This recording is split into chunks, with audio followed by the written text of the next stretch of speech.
With all the new additions from the Scream Fortress 2019 update, having been in the game for nearly a week now, and having been able to try out all the new maps, see all the new cosmetics and unusual effects, and complete all the contracts, I reckon it's become about time to share with you all my, now in more depth and understanding, opinions on each of the additions, giving my thoughts and reasons for such.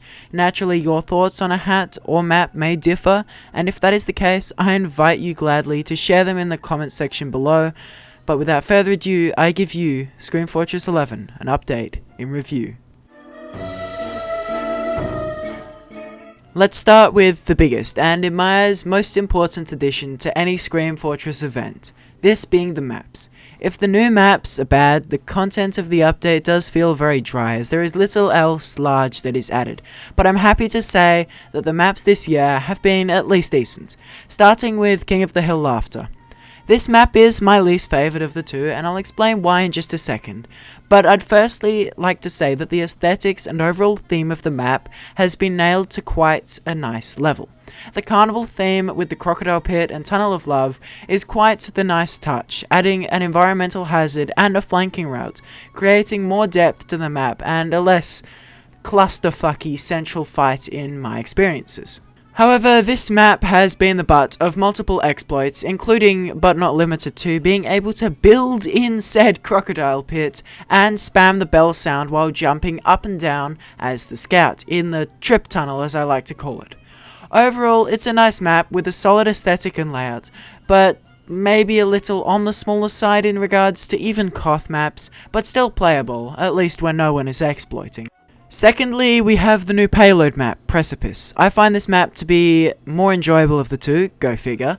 I do like, once again, the Halloween aesthetic, and I think the cart being ingredients that are being delivered to a massive bubbling pit at the end is a really nice aesthetic touch. There are multiple flank routes in different areas of the map, which is always nice to see. However, there are also some sections, most notably around the first and last points, where the game can become a real choked up mess. With that said, Precipice and Laughter are both very nice maps, and despite their exploits and choke points, they've been highly enjoyable and I've really liked playing them.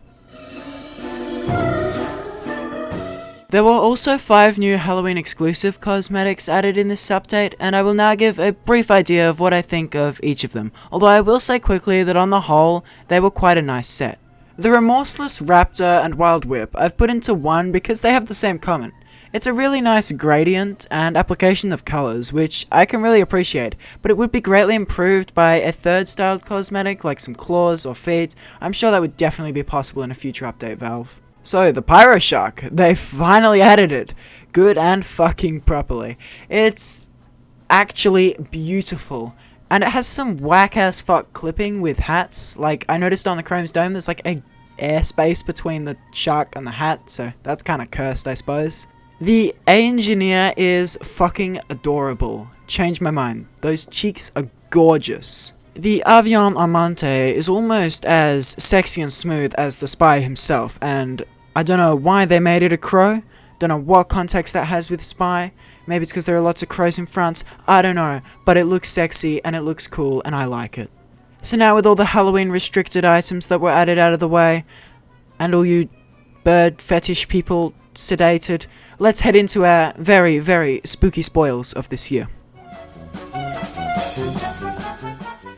Heading into the section of the update that Valve really wants us to utilize, and is their largest moneymaker by a long shot, we have the Spooky Spoils cosmetic case. As I'm sure you all know, there were 22 new hats added in this update, and now we're going to be having a brief look and brief statement of my thoughts on each and every one of them. The fuel injector is really cool and has some really nice themed pairings with other scouts, hats and miscs. The El Zapateador, although it sounds like the word for a shoe store in Spanish, is really cool and unique, soldier-wise at least. Hat for the soldier. The party poncho is something new for the soldier and goes quite well with the El Zapateador. The Rackman is weird, like that kind of furry item in TF2 that I'm not a fan of, and they could have gone a whole different non-PC way of naming this. The Candy Cranium is kinda sweet. See what I did there? The Head of the Dead is very much like The Last Breath, but it's a little less cringy and a little less emo. So basically it's just a better version of The Last Breath. The Pyro Lantern is a really cool twist on a jack-o'-lantern and is something quite unique and arguably the most Halloweenish of the lot. The Skullbrero is yet another good Mexican-style hat for the pyro. Yet another, but at least it's still good. The Convict's Cap is a nice and relatively new styled heavy hat. The Soviet Strongman is a nice new heavy misc with some interesting but cool styles, and believe it or not, it goes quite well with the Convict's Cap. The El Mustache is another good sheriff/Mexican style hat for the engineer, but it has at least a cool mustache to set itself apart from the others. The Madman's Muzzle, I gotta say, is one of my favorites. I mean, it looks pretty cool, and if you think about it, the medic is kinda nuts anyway. The Derangement Garment goes well with the Madman, and that's about all it goes well with. I mean, it's a thing, I suppose. Definitely not a fan. The Voodoo Visor, although maybe a bit weird, has some nice eye effects and is another good top hat for the spy. The Trick Stabber is kinda weird, but at the same time, kinda cool. The Bat Hat is a new cap style for the little bitey. The Binoculus is a funny cosmetic for some very, very extremely cursed loadouts. Like, seriously, just don't go near them, they're just cursed as fuck. The Bread Biter is pretty much the same, just for some slightly different cursed loadouts. The Horrible Horns, surprisingly, amongst first impressions, aren't actually horrible. They have some pretty damn nice customization for each class, with regards to how it actually changes depending on what class you're wearing it on. The Mr. Bones is quite the quaint little hat. And finally, the Pocket Halloween Boss has been a long time coming since the addition of Pocket Cosmetics. I mean, seriously, have they not done this sooner? Once again, before finishing off this segment, I'd like to say there are no really horrible cosmetics, just some that are relatively worse than others, that's all. The new unusual effects, of which it is hard to fault the efforts and results provided by the community in the workshop, but once again, a little look at each of them. Vortex is a pretty damn sexy effect with some nice varied colours from which to choose. Maybe a little 2D for my liking though. Now, the fifth dimension appears to be a very either you love it or you hate it effect, and I gotta say, I think it must be McDonald's, cause I'm McLovin' it. Now, the Wicked Wood and Ghastly Grove effects are a nice coupler and a good spin on the different coloured same effect style, with different defining traits for each colour, which is quite unique in that sort of scenario of unusual effects.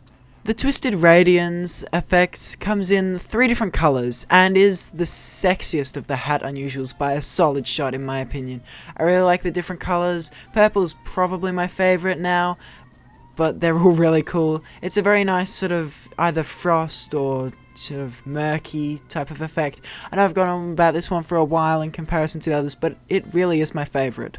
Now, Abyssal Aura, coming in 3 colours once again, appears very much like Time Warp, but it appears to also have its own twist, and honestly, I think that's for the better. I quite like the red, green and purple styles, and the lightning is a really nice touch. So, heading on to the new unusual taunt effects.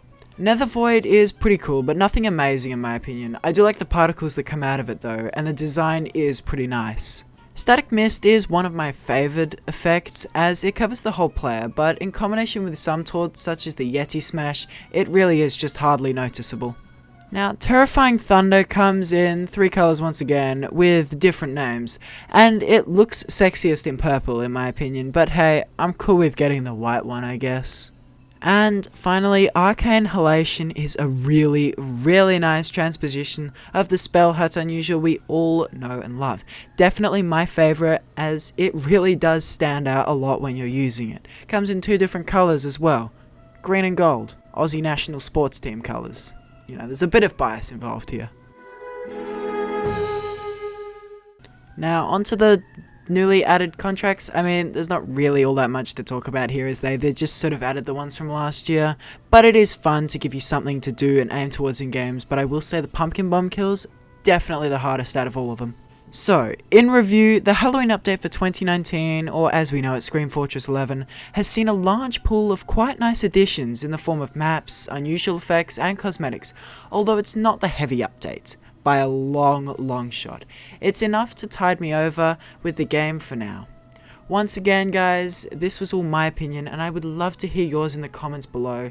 Be sure to like if you did and subscribe for more content, and until next time, I hope you all have a very spooky October and I will see you all in the next one. Bye bye.